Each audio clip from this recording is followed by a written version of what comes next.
thank you very much for inviting me to meet all the Dhamma brothers and Dhamma sisters in this center. Just now, thank you very much for inviting me Dhammapada verses to meet all the Dhamma brothers and Dhamma sisters in this center, the Eight Noble Path. Magganang Attangiko Seto. There are many ways and many paths. Of all those paths, the Eightfold Path is the greatest, the Buddha said. Of the truths, the greatest are the Four Noble Truths. Virago Seto Dhammana, detachment is the greatest among all states. Dripadananja Chakkhuma, and of all those who are two-footed ones, one who possesses eyes, the Buddha, is the greatest. We might be familiar with this verse. In the teaching of the Buddha, everybody knows who are Buddhists. Eight Noble Paths and Four Noble Truths are the basic teachings of the Buddha. After his enlightenment, when he was turning the wheel of Dhamma as his first discourse, he emphasized Eight Noble Paths and Four Noble Truths. That is the basic information which the Buddha had given to the world at his beginning missionary act. And for 45 years, he had done the services for the welfare and benefit of the worldly beings. He never missed to include Eight Noble Paths and Four Noble Truths in his teaching. Chatusacca Vinimutto Dhammo Namanati.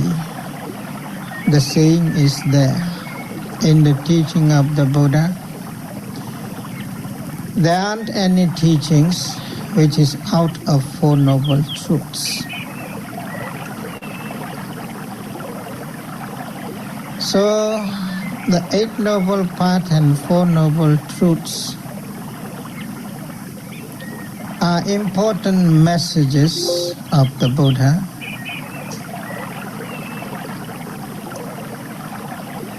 Not only in the beginning he emphasized Eight Noble Paths, but when he was just passing away and he was lying down on his last parinibbana bed, his last disciple, the wandering ascetic Subhadda, approached to him. And when he asked various questions to the Buddha concerning the teachers who were well known during the time of the Buddha. At that time, Buddha didn't say anything about those other teachers. He just only gave the information that Subhadda, in which dispensation there is no Eight Noble Path, there is no available as the first samana,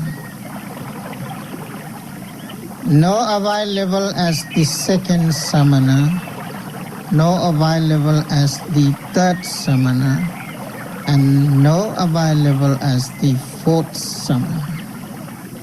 That means there couldn't be any person who can attain the first part knowledge without the practice or application of Eight Noble Paths. There couldn't be anybody who can attain the second stage of path knowledge, nor they can attain the third stage of path knowledge.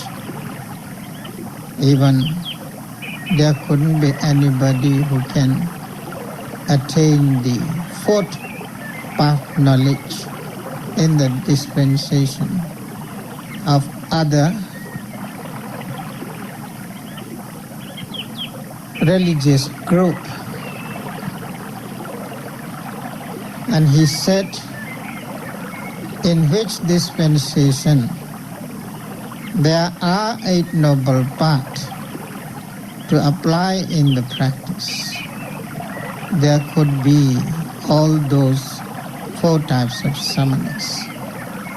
There could be available Sotapanna samana, Sagadagami samana, Anagami samana, and Arhat samana.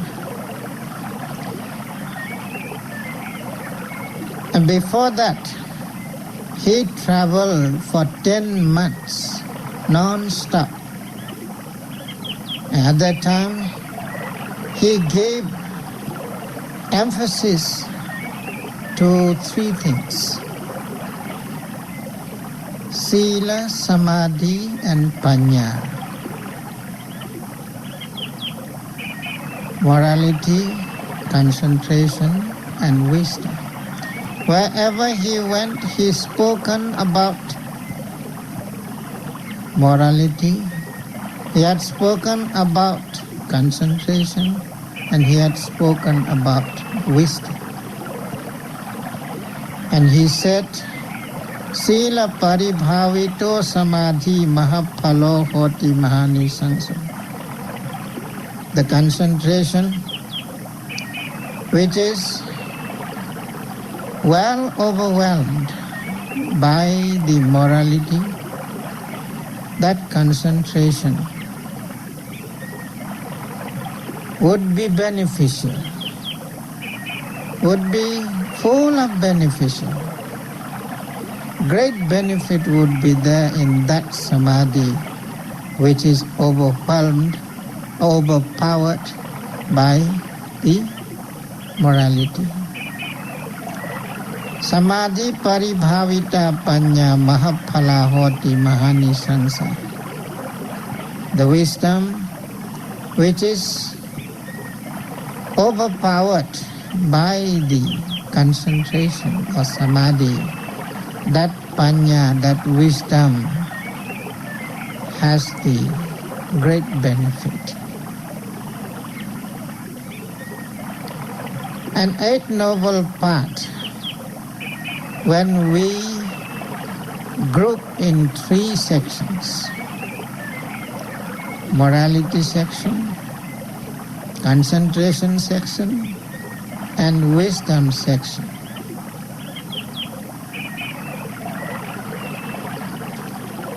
There are three factors as the morality group: right speech, right action, and a right livelihood. As the concentration group, there are also three factors: right effort, right mindfulness, and right concentration.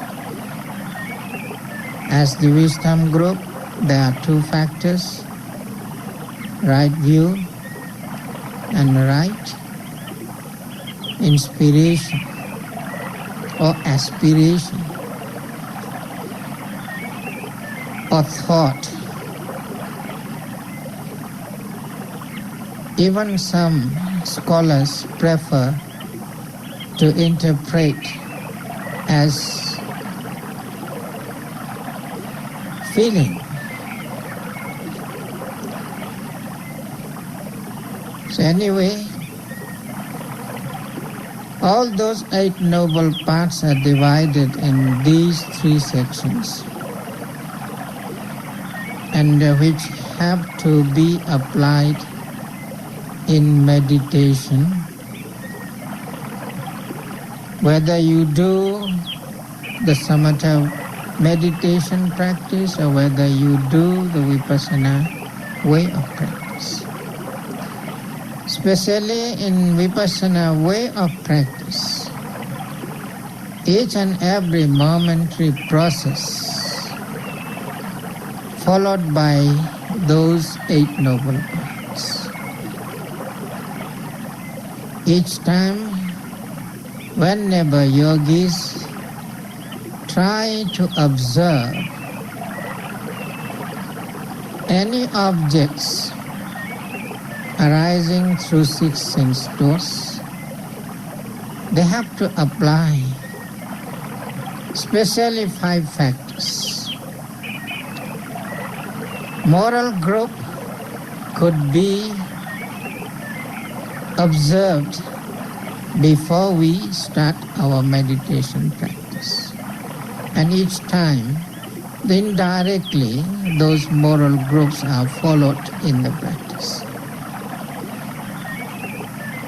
Whenever we try to observe any object, suppose if we are seeing something and we want to observe that seeing moment as seeing, first of all it is necessary to be precisely involved with the seeing at the present moment when the seeing is there.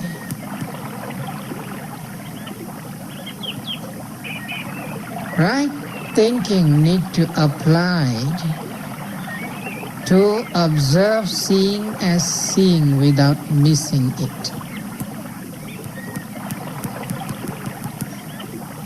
In the meditational practice theory, the right thought or right intention or right inspiration or right feeling is named as aiming power. Without precise aiming and accurate aiming, you cannot get the observable object in right time. So that is why the second factor, which is included in the wisdom group, need to be applied.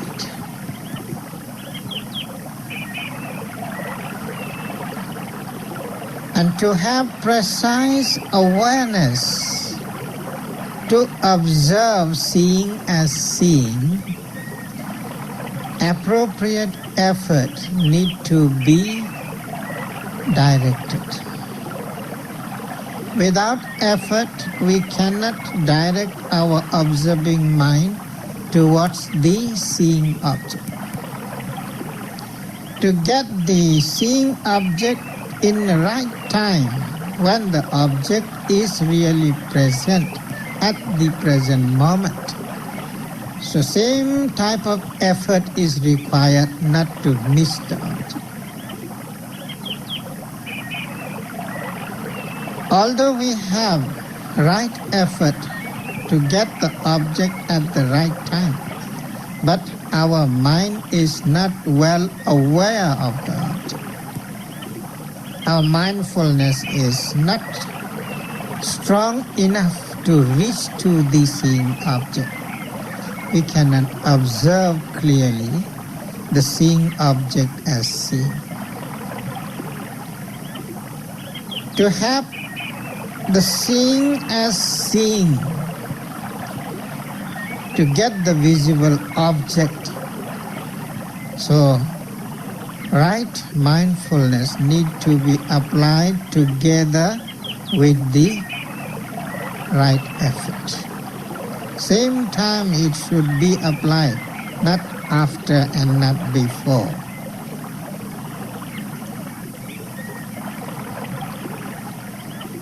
If the application of right mindfulness is accurately present at the moment of seeing, you can get the visual object with penetrative power. Mind stays with the object. So right concentration follows with the right mindfulness. So effort, mindfulness and concentration need to be worked simultaneously at the same time to get the visual object as seen in the practice. If the observation is really precise, so you can clearly get the visible object at the same time, and you know how the visible object arises and how the visible object disappears immediately after completing the observation. Or in another way, we can say immediately after the noting, seeing as seeing, the understanding could be there clearly about the visible object and its appearance and disappearance immediately. So the right understanding or right view or right knowing also followed at the same time. How many factors involved directly? How many?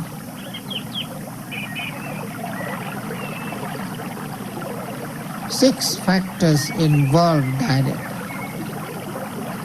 Could you get it? So, right aiming as the right intention, or right aspiration or inspiration, whatever you want to translate it. And after that, followed what?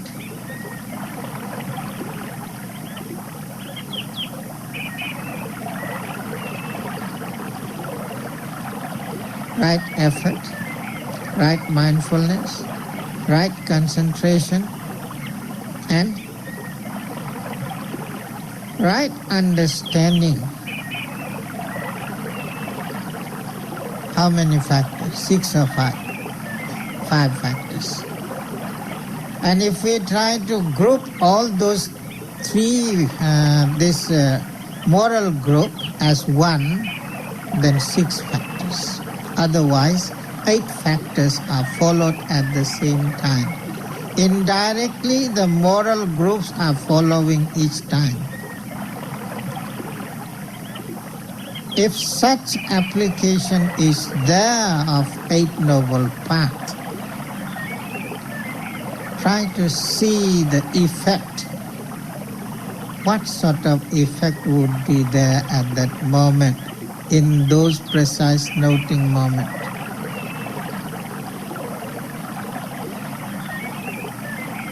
Could there be any kind of impure state of mind arise? Cannot. In such application of Eight Noble Paths, no impure things can get any chance to arise. There couldn't be any greed, there couldn't be any hatred, there couldn't be any illusion or delusion.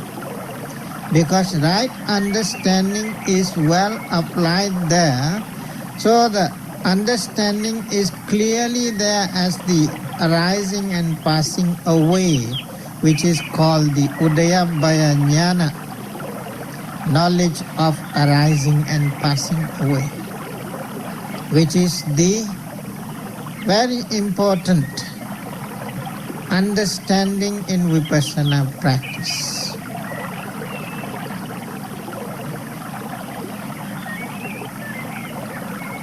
So each and every moment, whenever we try to observe any object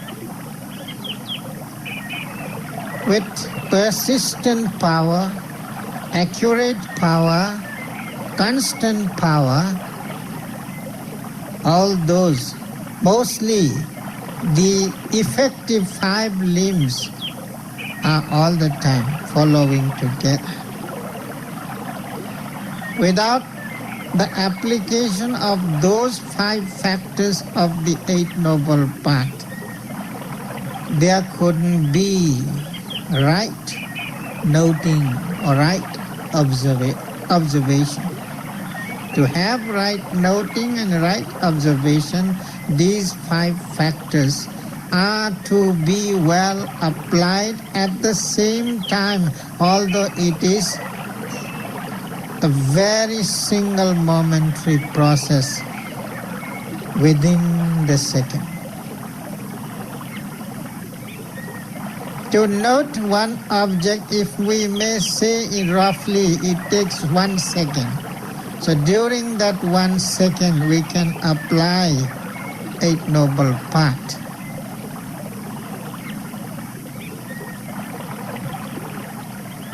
How fast acting mind we have. How fast try to see. Within a one noting moment, all those noble paths can work together, and when they work precisely right there, no defilement can arise. If we can observe in the same way in our meditation for 1 minute, how many seconds for 1 minute? 60 seconds.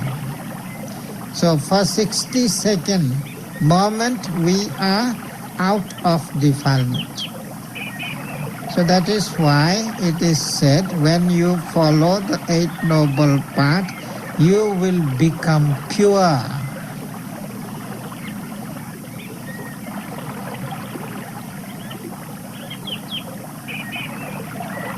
So, Eight Noble Paths is the main source to drive away the defilements, drive away the mental corruptions. If you can have that sort of application for 5 minutes, how many times we are out of defilement? 300 times, huh? Am I right? Yeah? If we are away, but we are applying Eight Noble Paths for 5 minutes, we will be away from defilement for 300 times. What about when we can concentrate for 1 hour?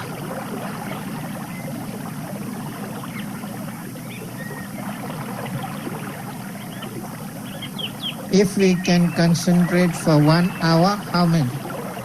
3,600 times we would be out of defilement. And at that time, try to check your mind yourself. How pure is it? Can we see the benefit of the application of Eight Noble Paths? How they can purify so easily all those corruptions? So that is why it is said, the meditation as insight practice can drive away the defilement. Not only transgressive type of defilement, obsessive type of defilement, even those defilements which are dominating one, latent one, hiding ones, can be totally uprooted with the practice of vipassana. And what about the samatha way of practice? How many factors we can apply during the moment of samatha practice? Suppose we are trying to focus in breath and out breath. To see clearly in breath as in breath and out breath as out breath, how many faculties are required? Anyway, aiming power is all the time necessary in the practice. Without aiming power, we cannot grasp the object, whether it would be samatha object or whether it would be vipassana object. So directing force is all the time required. We cannot miss the first factor as the right thought or right intention or right aiming or right aspiration or inspiration, whatever it may be, need to apply in the practice. And after that, right effort is required to get the in-breath as in-breath. If the effort is not applied well, and the weak point is there of our effort, not so strong enough to reach to the in-breath, can we clearly observe the in-breath as in-breath, or there will be hazy type of observation, or cloudy type of observation, or unclear observation? What sort of observation will be there? If the right effort is not applied in the right way, we cannot get the object, whether it would be the in-breath or whether it would be the out-breath. We miss it to get at the same time. And when the right effort is not well applied, awareness cannot stand with the in-breath and out-breath. And no concentration could arise at that time. We would be far away from the object when concentration couldn't follow with the in-breath and out-breath. Proper application of mindfulness can only bring the concentration. Without proper mindfulness, you cannot place it your mind on the object right through. To have concentration, the penetrating power is necessary to see clearly how the in-breath and out-breath is occurring at that moment. And present moment is very important in the practice.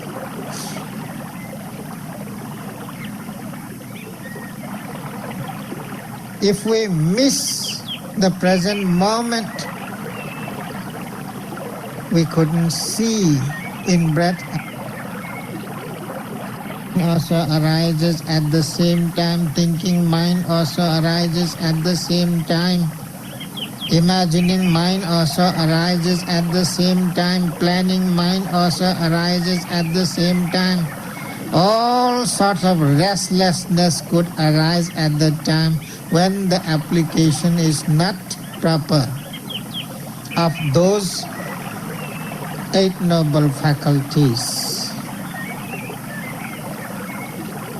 So for the samatha practice, the 4 factors are required to apply at the same time to observe each and every momentary process of in-breath and out-breath.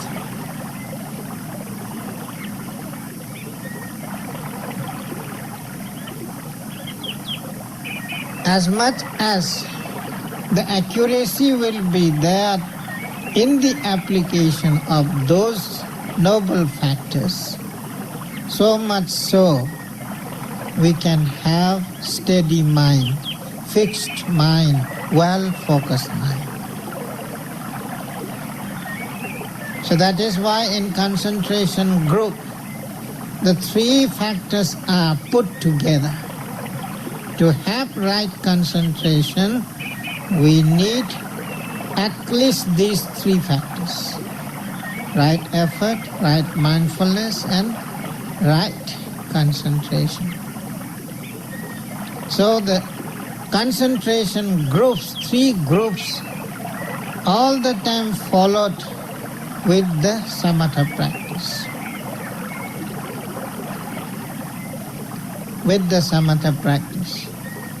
When deep concentration arises, which we call as one-pointed concentration, to have that concentration, well-balanced effort, well-balanced mindfulness, and well-balanced concentrations are required. With the balancing those 3 concentration factors, we can get one-pointed concentration. It is called one-pointed because at that time you just see the notable object and the noting mind, nothing more. You cannot even aware what is happening around you. Just you are engrossing with the object with noting mind.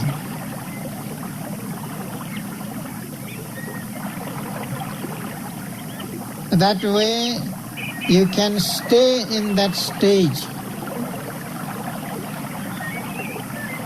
If it is very powerful one-pointed concentration, 1 hour, 2 hour, 3 hour, 4 hour, even 5 hours.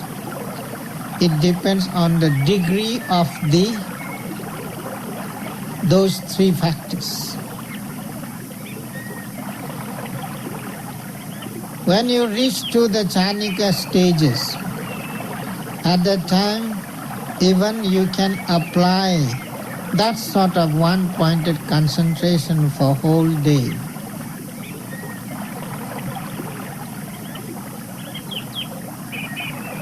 When a meditator reaches in that stage, he or she never wants to give it up, even forget to eat, even forget to drink, even forget to sleep.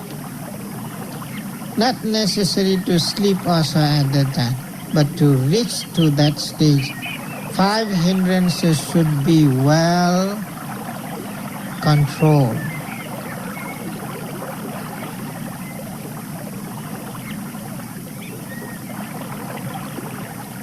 To keep away the 5 hindrances. So there are 5 Chanika factors in samatha way of practice. There should be initial application, there should be sustained application, there should be rapture, a joyous feeling. There should be blissful state of mind, and there should be one-pointedness of mind. These are the three chanika factors need to be developed stage by stage. With the initial application means the beginning effort of mind, beginning energy of mind.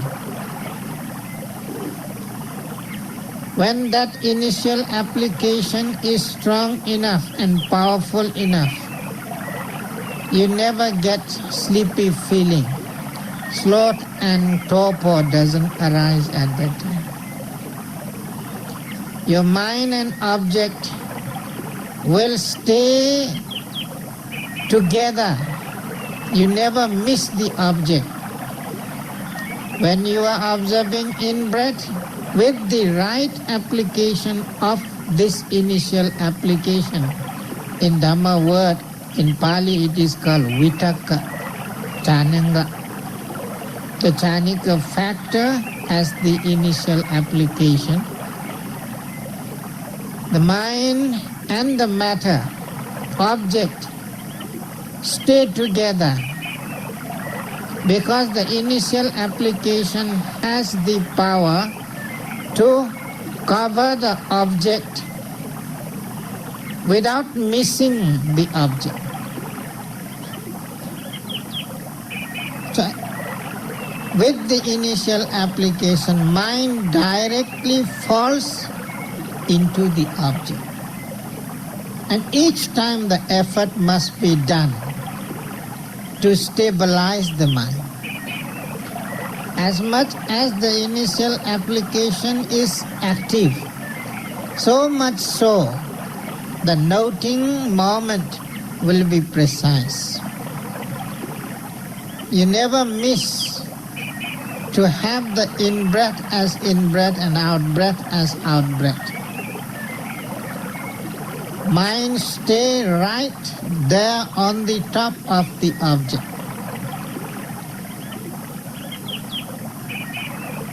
And to have that sort of mind power, still lot of effort is involved, otherwise cannot.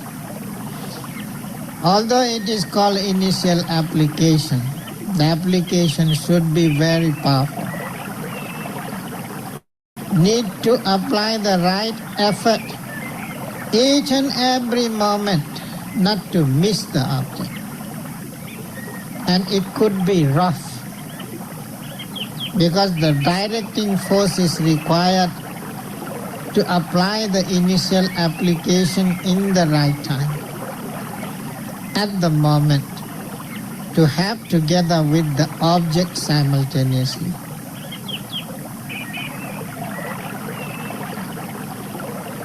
No sloth and torpor will come at that time. That is the power of the Vitakka Chananga, the Chanika factor as the initial application. And after that, when the initial application becomes powerful, you don't need to make too much effort. Mind just stay with the notable object. In, out, in, out, in, out. You can easily observe it as if you are roaming with the object, nicely strolling in the garden of the object. That way you can sustain your energy level and you can have very clear in-breath and out-breath with smoothness. Roughness is not there at that time. That is why it is called sustained application. And when you are just moving around the object with easy feeling, that was the time when there arises piti, sympathetic joy it is translated. And during that moment, your body will be so light, so easy to observe the object with joyous feeling. So you are observing the object. Sometimes even when the rapture becomes powerful, as if you are floating.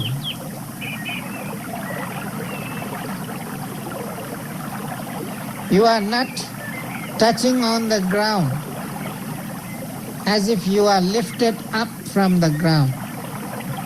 So that sort of rapture can arise. And not only the feeling, sometimes body becomes so light, even you can lift up, your body could be lift up. Not only just feeling, it could be lift up. Because there are different types of raptures, 5 stages of raptures. And according to those stages, even sometimes if the rapture is very powerful, you can fly. If you don't believe, try.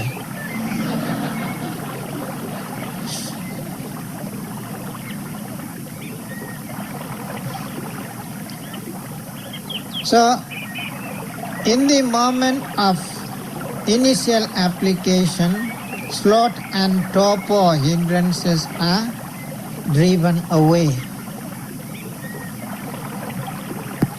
And when the sustained application arises, at that time you can drive away your doubt about the practice. No doubt can arise at that time because you are actually enjoying with the practice. Oh yes, this is the practice which I want. No doubt can arise in the practice. No doubt can arise in the teacher also. Because of the teacher's guidance, I am reaching this stage. So doubt is driven away with the power of sustained application. And when rapture arises, there couldn't arise any kind of hatred, ill will, anger. No. Because blissful, the mind is so enjoying at that time. How to arise the ill will and or hatred or anger or disappointment.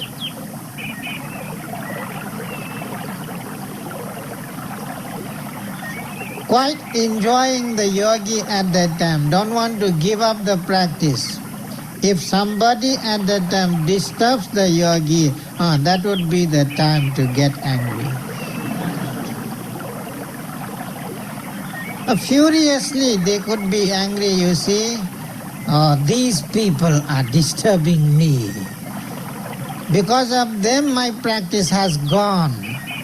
So really they get disappointed and irritated so much. Sometimes even they want to get up and try to kick the person who is disturbing. That sort of feeling can arise at that time because it was so pleasurable moment for the yogi. And when the piti or the rapture feeling raises up, the mind becomes very calm, very peaceful. That's the moment when you feel the bliss, the pleasure which arises at that time.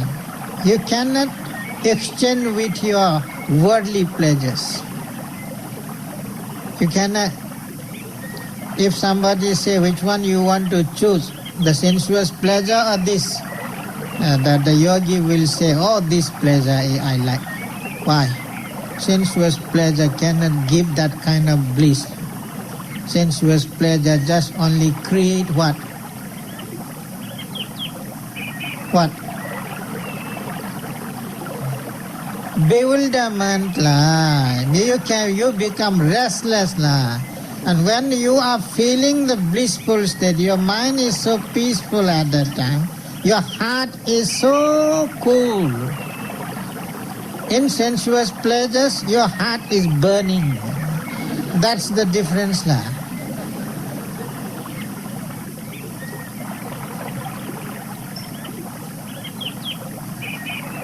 And when that bliss arises, you can easily enter into the one-pointedness. Ekagata it is called. Your mind totally engrossed with the object. And when that one-pointedness comes, so you are not aware anything surrounding to you. Just mind and the object. Two things will be there at the time. Just only noting, knowing, and the object.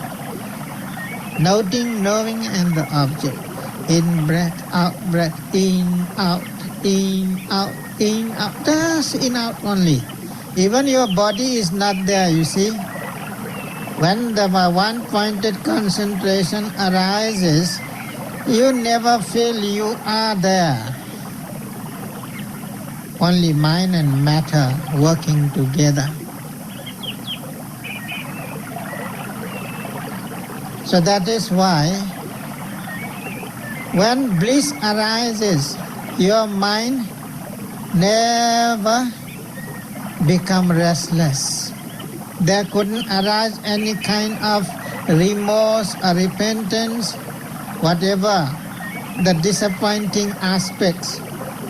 They never arise.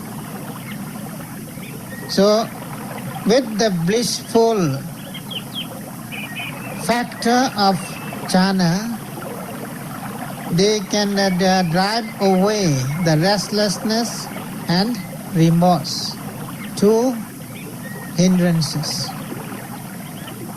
And when the one-pointed concentration arises, at that moment, you never expect further worldly pleasures.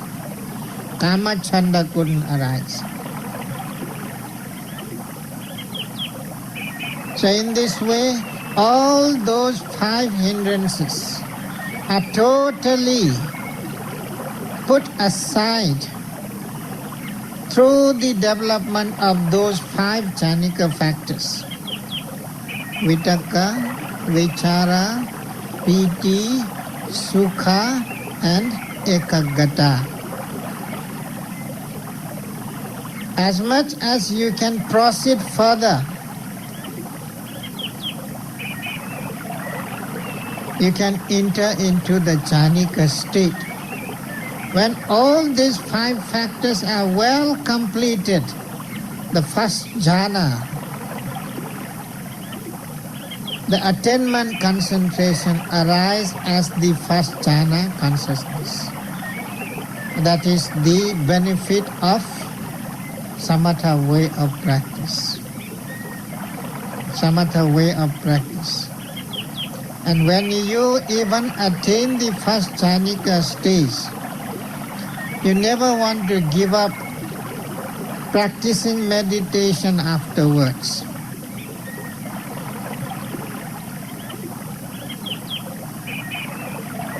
But after that,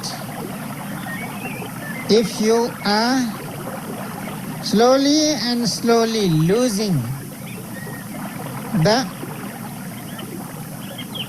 factors of Eight Noble Paths, and you are not applying well them, even for 2-3 hours, you can drop down again. You can miss that state. So that is why to maintain the attained jhana consciousness, you have to enter into the jhanika stage again and again and again with resolution. I want to sit for 2 hours without any disturbances. I want to sit about 3 hours without any disturbances. With resolution, you try to develop your concentration power. the one-pointed concentration power more and more and more. And when you reach in this stage, whenever you want to sit, you can get the one-pointed concentration. Whenever you want to get up, you can get up from the practice. So that way, when the perfection will get slowly and slowly, you can proceed to the another Chanika stage afterwards. There are several stages how to strengthen the first jhana. And with those applications properly, then only you can drop the Chanika factors, lower Chanika factors, slowly and slowly, one after another. But there are two types of yogis. One yogi who has very bright understanding, Tikkapanya it is called, sharp understanding. He can jump up first jhana to the third jhana, not necessary to go stage by stage. But if the yogi is dull type of understanding one, or he or she has to go stage by stage, first jhana to second jhana to third jhana. The brilliant yogi can jump up. It is just like in the school.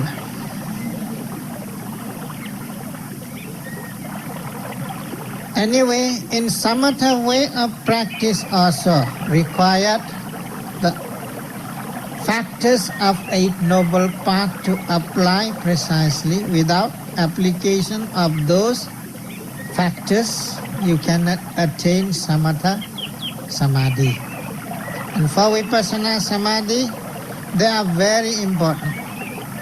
But in vipassana samadhi, we cannot all the time stay in the one-pointed concentration, because vipassana need moment to moment strong concentration.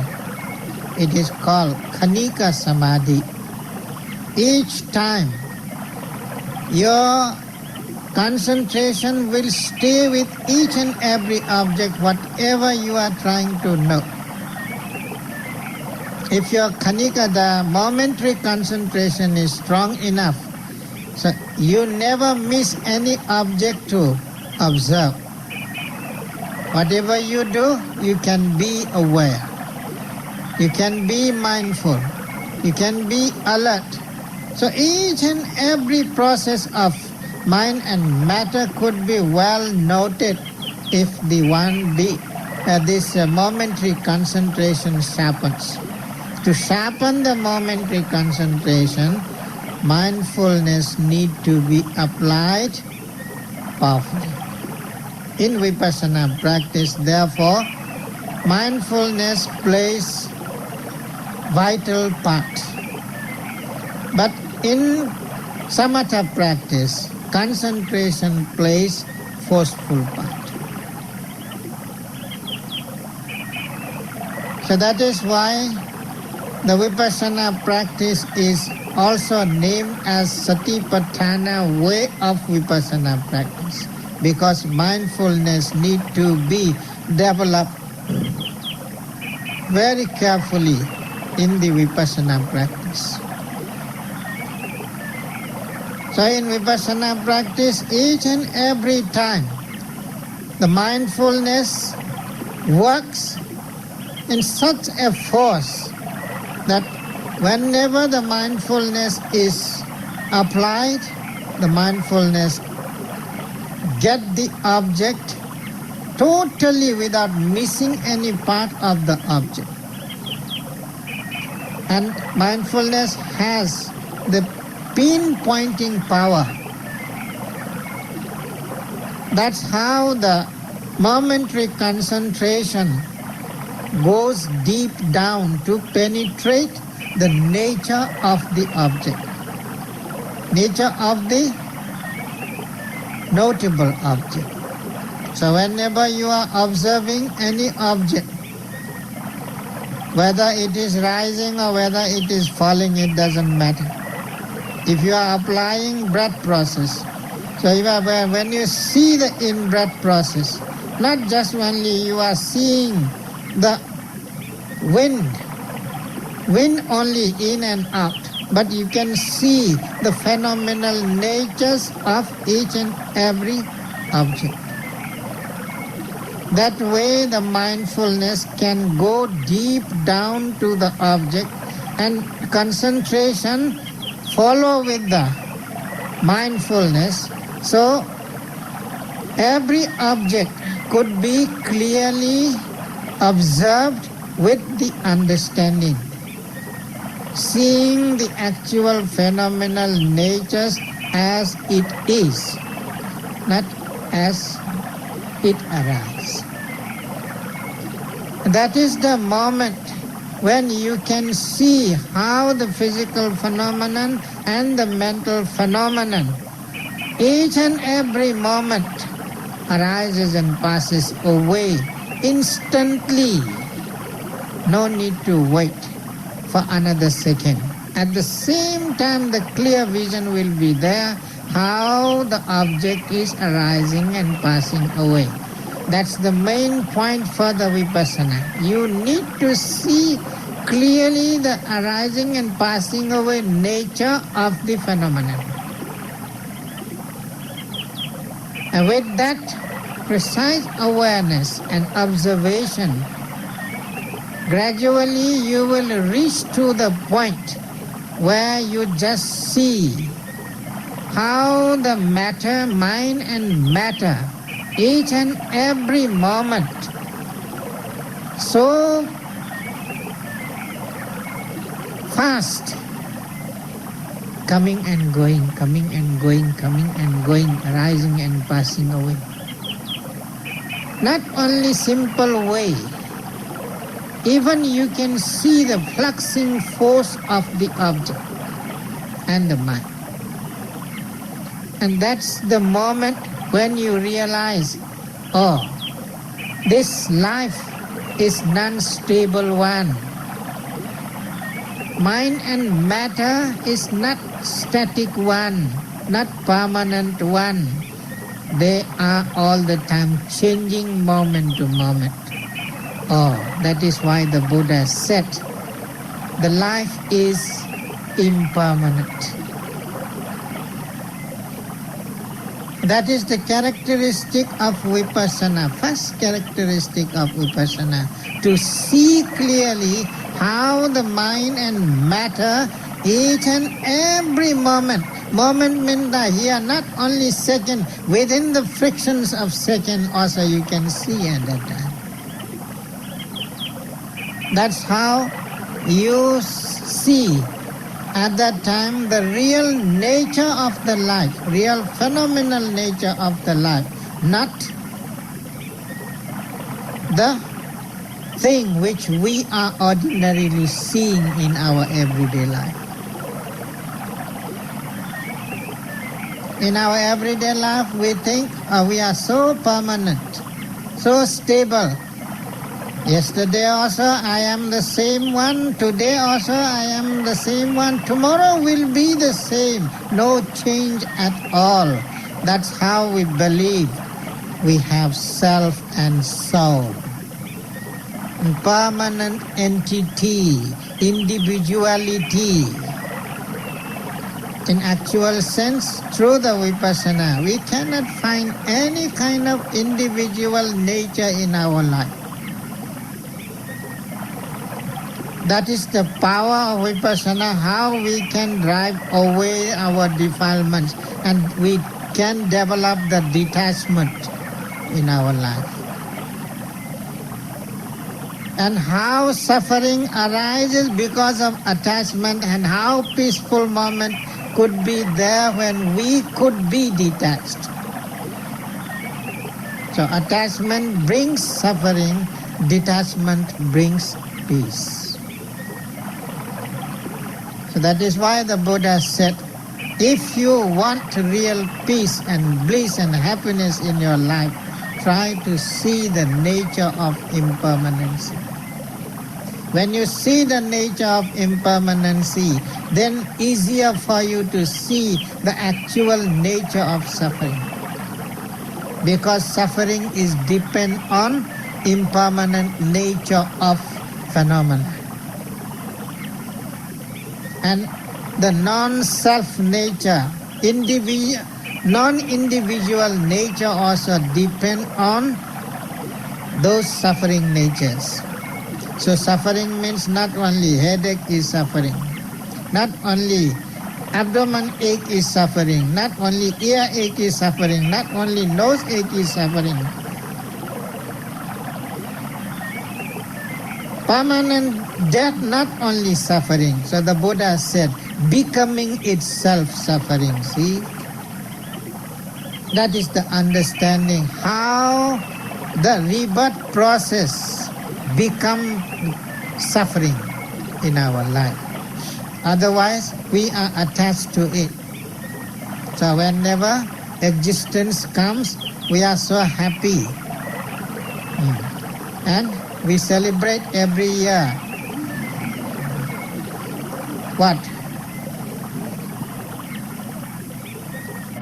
Existence after existence, because we don't want to give up our craving nature. Can we? No. We cannot give up. So we are so much attached to the worldly life because of that not understanding nature of our life. If we really understand that the existence is suffering, we never expect for existence. Existence in the sensuous world, existence in the fine material world, existence in the non-material world, all sorts of craving are there. And even nowadays, people are craving after death, no birth.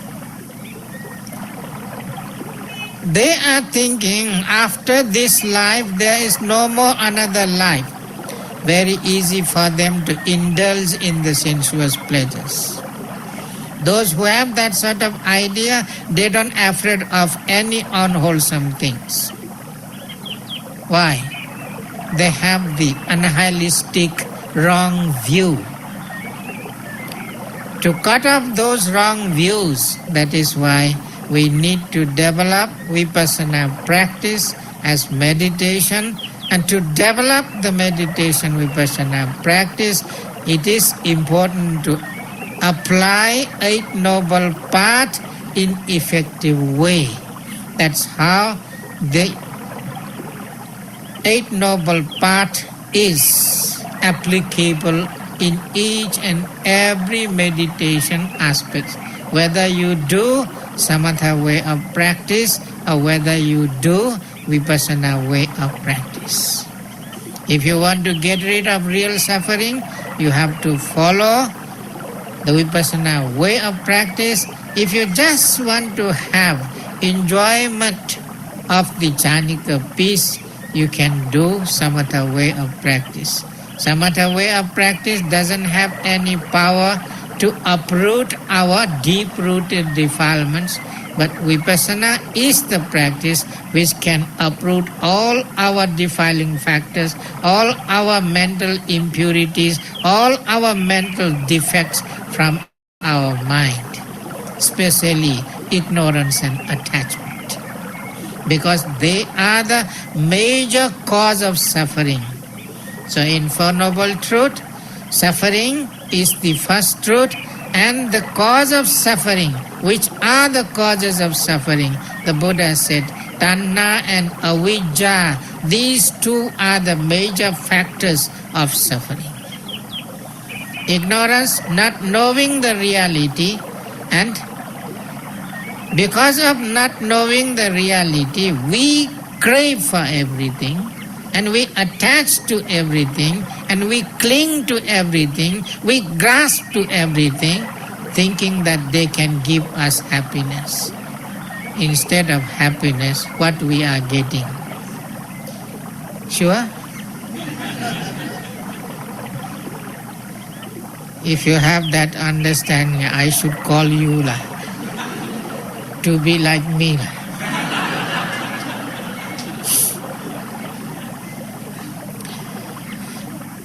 So, try to see the importance of the teaching of the Buddha. If we really want to get rid of suffering, we should apply those 8 noble path factors in our life. May you be enabled to see the power of 8 noble paths and apply it in proper way and have the release from the round of suffering. Thank you for listening attentively.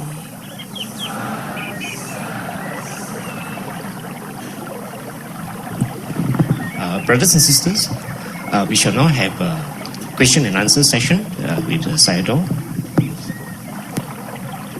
But the question should be connected with the Dhamma.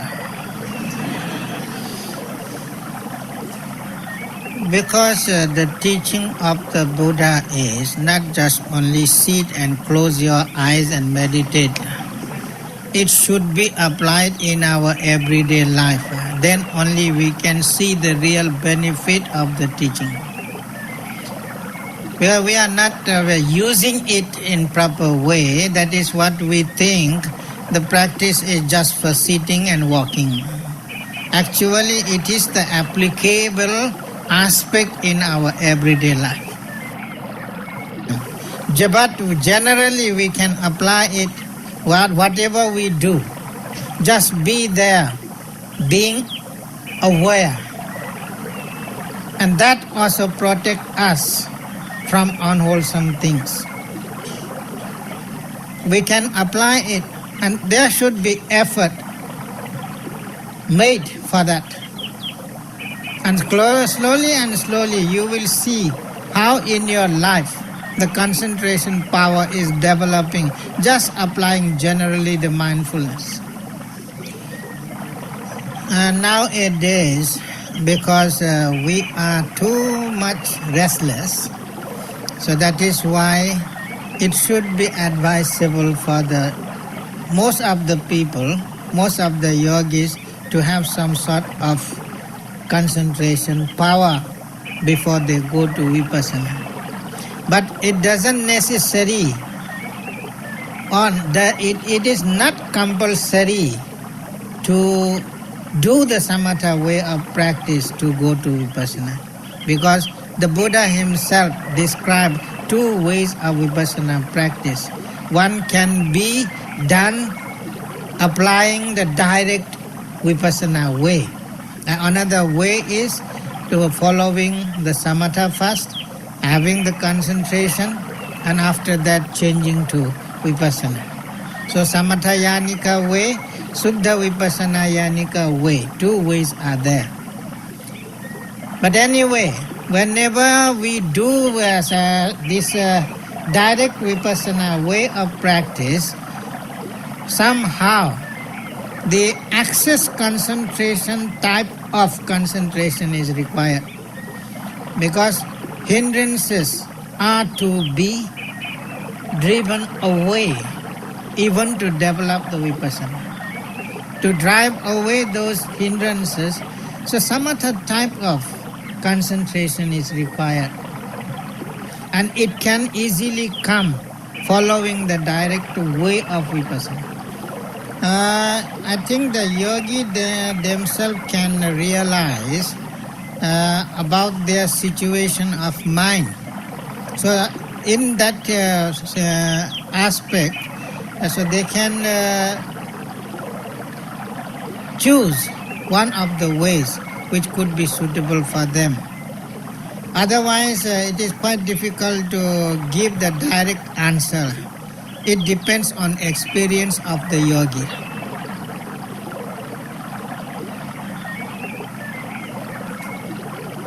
No, but when you are doing direct vipassana, if you can develop those 5 factors of 8 noble paths easily, then it is suitable for you. to go directly to the Vipassana way of practice. If not, then you can go another way to try it, whether it could be suitable.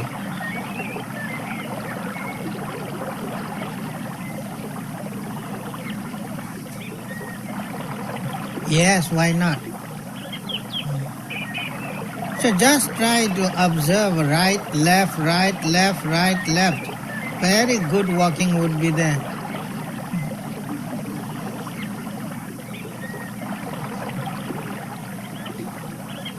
Yeah.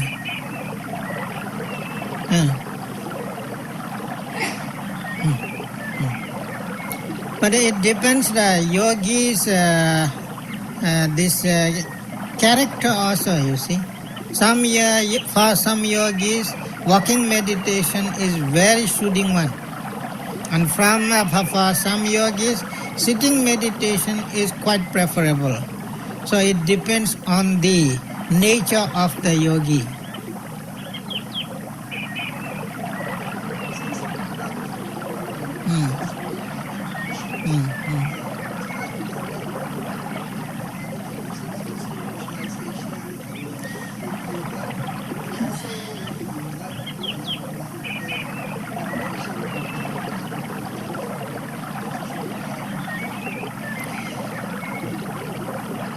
Because criticizing is not my work.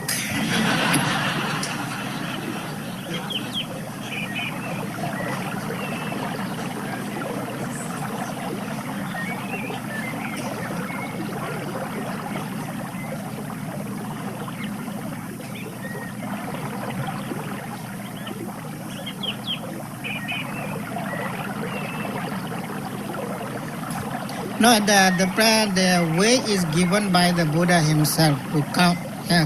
It is called Ganana Vidhi, counting process. There are several ways how to develop the concentration in the in-breath and out-breath.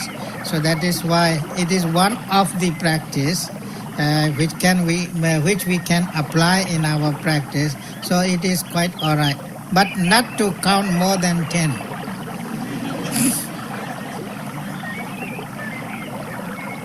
But because you become restless.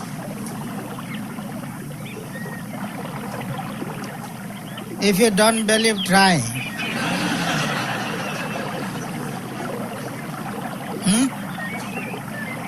No. Slowly and slowly you will become restless afterwards.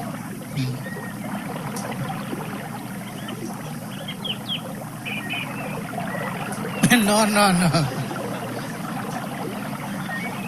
There are certain limitations of our mind.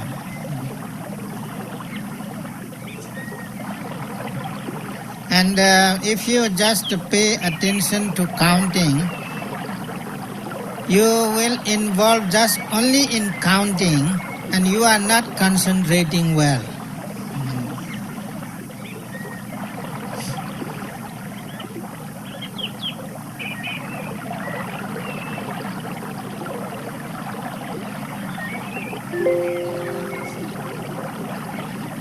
Yes.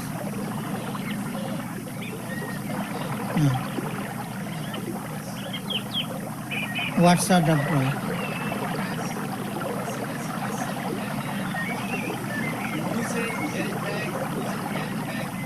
So that is why the instruction is there not to have any expectation.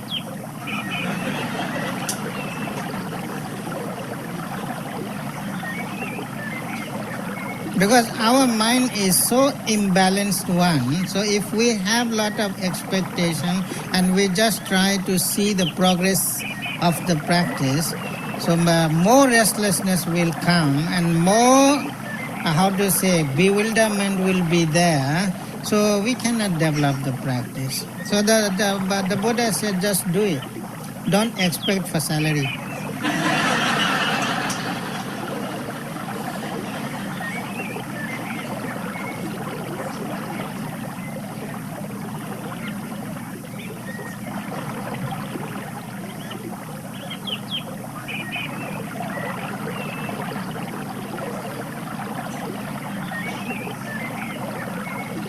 Oh yes, that is why you cannot go beyond also sometimes.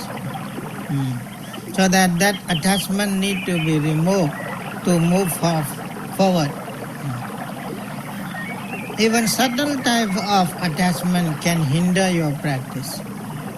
So that is why even not to expect for anything, the suggestion is there for the practice.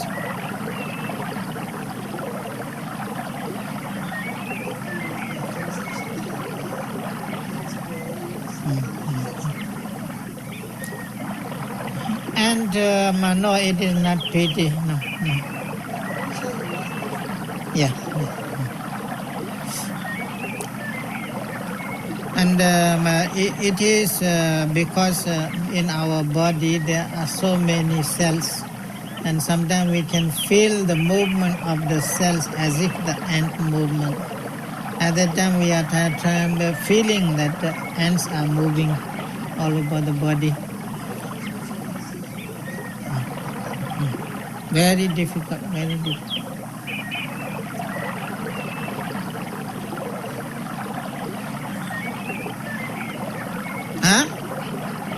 Labeling all the time.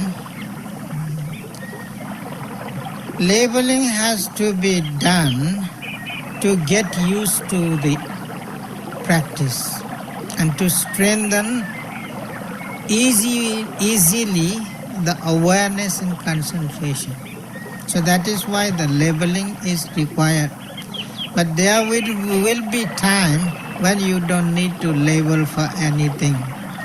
So that is why the example is given when the kindergarten students go to the kindergarten. Although just seeing and looking at the alphabet, they can recognize the alphabet. If you don't make them to pronounce it, they don't know how to pronounce it.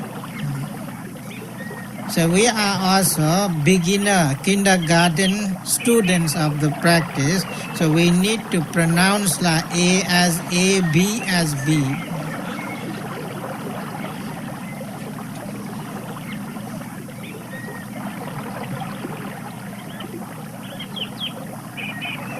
Yes, okay. Any more question? Last question perhaps? Anybody?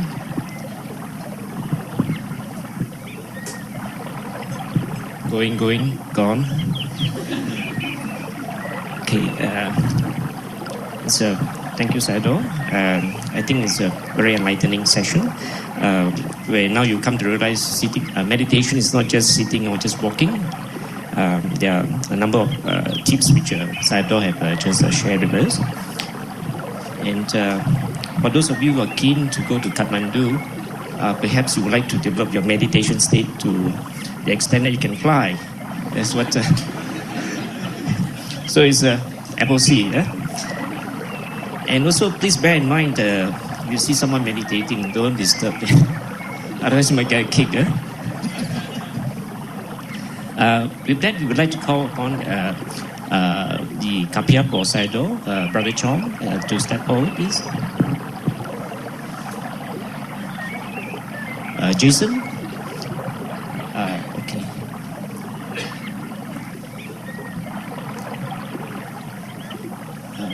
We have Brother Jason, who is also our Dhammadutta committee members, and he's going to present the some requisites of the collection tonight, this evening, for Sayadaw's requisite, and we're going to offer it to the Kapia. Jason? Can we say sadhu 3 times, please? Sadhu, sadhu, sadhu.